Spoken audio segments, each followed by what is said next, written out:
Hi Mark, I'm Terry from Freshman Speaking and Listening Class Section B, and my student number is 54. Today I'm going to read a speech from Elora Hardy, Magical Houses Made of Bamboo. When I was 9 years old, my mom asked me what I would want my house to look like, and I drew this fairy mushroom. And then she actually built it. Laughter. I don't think I realized this was so unusual at the time, and maybe I still haven't because I'm still designing houses. This is a 6-story bespoke home on the island of Bali. It's built almost entirely from bamboo. The living room overlooks the valley from the 4th floor. You enter the house by a bridge. It can get hot on the tropics, so we make big curving roofs to catch the breezes. But some rooms have tall windows to keep the air conditioning in and the bugs out. This room we left open. We made an air-conditioned tinted bed, and one client wanted a TV room in the corner of her living room. Boxing off an area with tall walls just didn't feel right, so instead we made this giant woven pod. Now, we do have all the necessary luxuries like bathrooms. This one is a basket in the corner of the living room, and I've got to tell you, some people actually hesitate to use it. We have not quite figured out our acoustic insulation. Laughter. So there are lots of things that we're still working on, but one thing I have learned is that bamboo will treat you well if you use it right.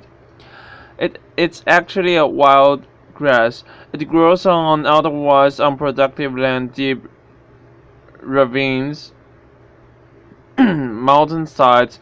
It lives off of rainwater, spring water, sunlight, and of the 1,450 species of bamboo that grow across the world, we use just 7 of them. That's my dad. He's the one who got me building with bamboo, and he is standing in a clump of Dendrocalamus asper Niger that he planted just 7 years ago. Each year it sends up a new generation of shoots. That shoot, we watched it grow a meter in 3 days just last week, so we're talking about sustainable timber in 3 years. Now we harvest from hundreds of family-owned clumps.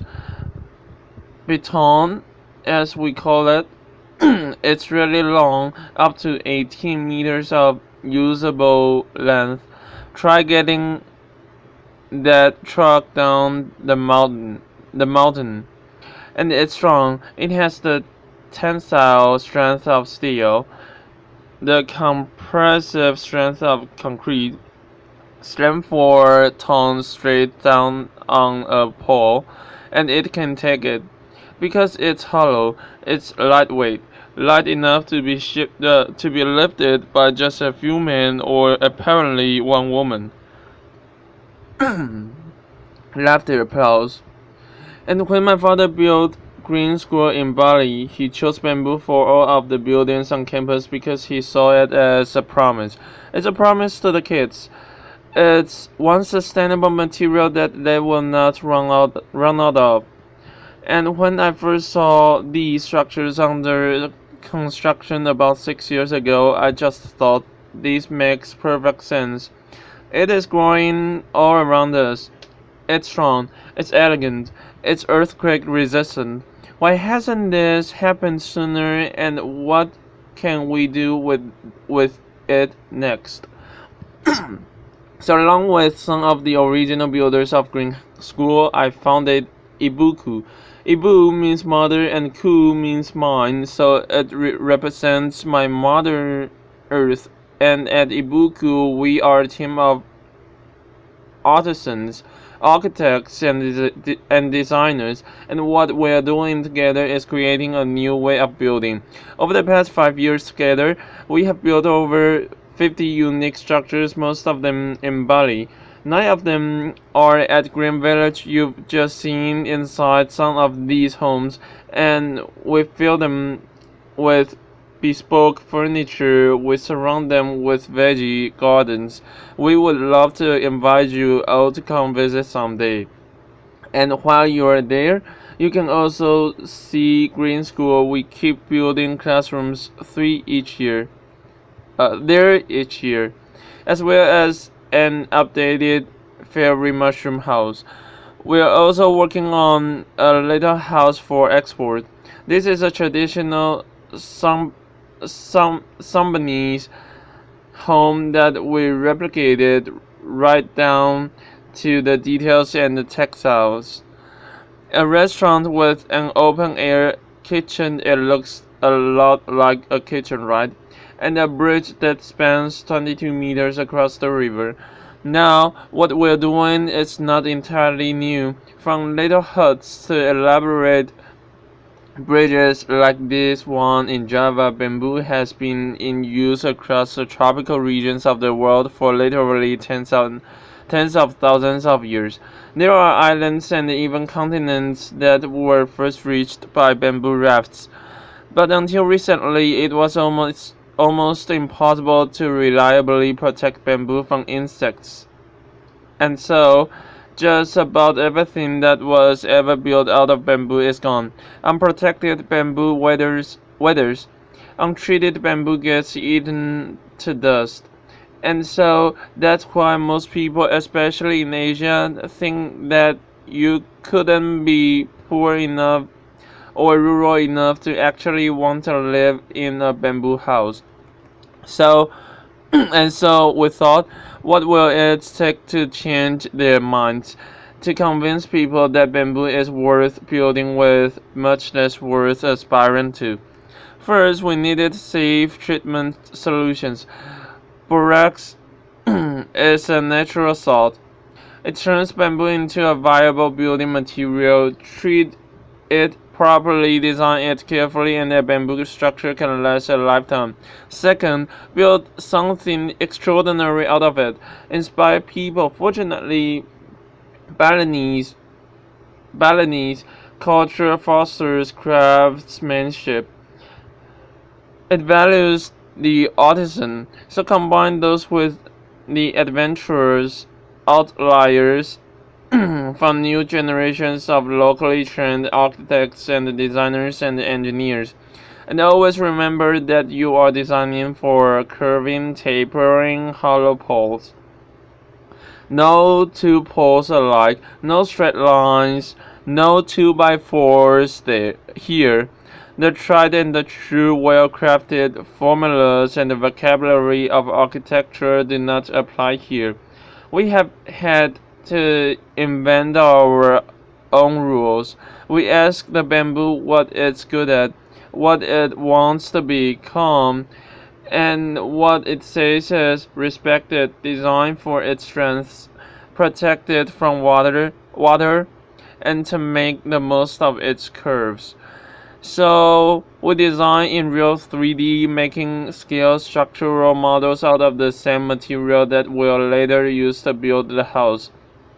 And bamboo model making, it's an art as well as some hardcore engineering. So that's the blueprint of the house, laughter. And we bring it to site, and with tiny rulers we measure each pole and consider each curve, and we choose a piece of bamboo from the pile of replicate that house on site. When it comes down to the details, we consider everything. Why are doors so often rectangular? Why not round?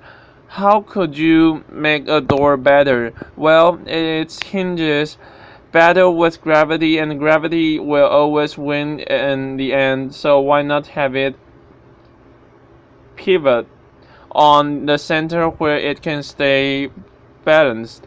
And while you're at it, Why not doors shaped like drops,